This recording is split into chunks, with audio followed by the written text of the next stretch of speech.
May nagkukuwento siguro ng kasinungalingan tungkol kay Joseph K. Alam niya na wala siyang ginagawang masama. Pero isang umaga, inaresto siya. Dito nagsisimula ang paglilitis. Isa sa mga sikat na nobela ni Franz Kafka, ang The Trial. Si K, ang bida, ay inaresto bigla at pinadaan sa isang nakakalito na proseso kung saan hindi malinaw sa kanya kung bakit siya inaresto o kung ano ang nangyayari sa paglilitis. Ang ganitong sitwasyon ay itinuturing na napapakatangian ng mga gawa ni Kafka, kaya nag-imbento ang mga iskolar ng isang salita para ilarawan ang mga hindi kinakailangang komplikado at nakakainis na karanasan, tulad ng pagpilit na dumaan sa mga labirint ng burokrasya. Pero ang pagtayo ba sa mahabang pila para mag-fill out ng mga nakakalito na papeles ay sapat na para maipakita ang ganda ng pananaw ni Kafka, lampas sa karaniwang paggamit ng salita. Ano ang nagiging dahilan para maging Kafkaesque ang isang bagay? Ang mga kuwento ni Kafka ay talagang tumatalakay sa maraming ordinaryo at nakatawang aspeto ng modernong burokrasya. Nahango sa kanyang karanasan bilang isang insurance clerk noong unang bahagi ng ika-20 siglo sa Prague. Marami sa kanyang mga bida ay mga empleyado sa opisina na napipilitang dumaan sa maraming balakid para makamit ang kanilang mga layunin.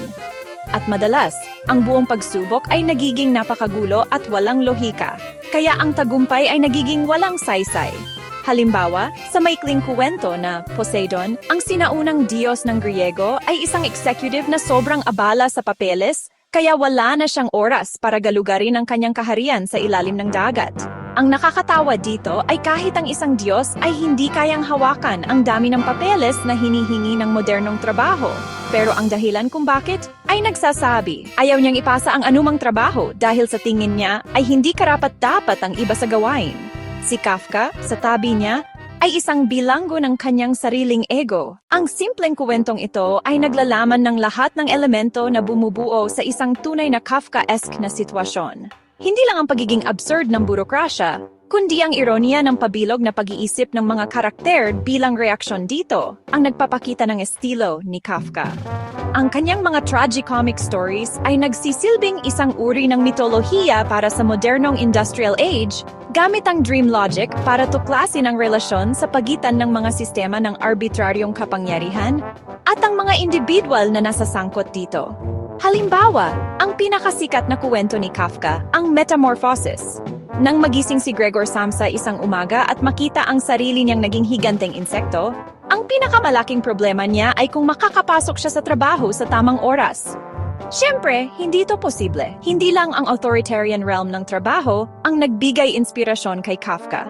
Ang ilang pagsubok ng kanyang mga bida ay nagmumula sa loob ng maikling kuwento.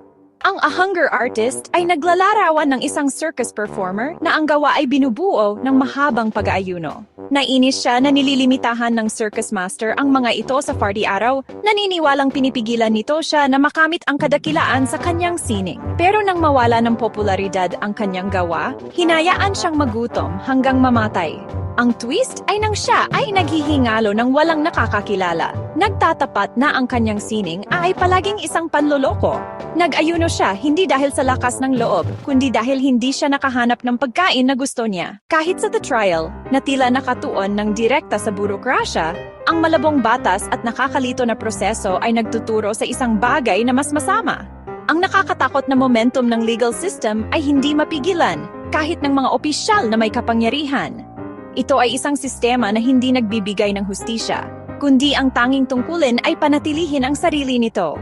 Ang tinawag ng political theorist na si Hannah Arendt, taon pagkatapos ng pagkamatay ni Kafka, ay tyranny without a tyrant. Pero kasama ng kahinaan ng kanyang mga kuwento, mayroong malaking bahagi na nakaugat sa walang saysay na lohika ng mga sitwasyon. Kaya, sa isang banda, madaling makilala ang Kafkaesque sa mundo ngayon. Umaasa tayo sa lalong lumalaking sistema ng administrasyon na may tunay na epekto sa bawat aspeto ng ating buhay. At ang bawat salita natin ay hinuhusgahan ng mga taong hindi natin nakikita, ayon sa mga patakaran na hindi natin alam.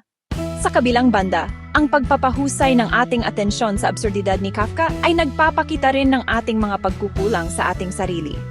Sa paggawa nito, pinapaalalahanan niya tayo na ang mundong ginagalawan natin ay nilikha natin at may kapangyarihan tayong baguhin para sa ikabubuti.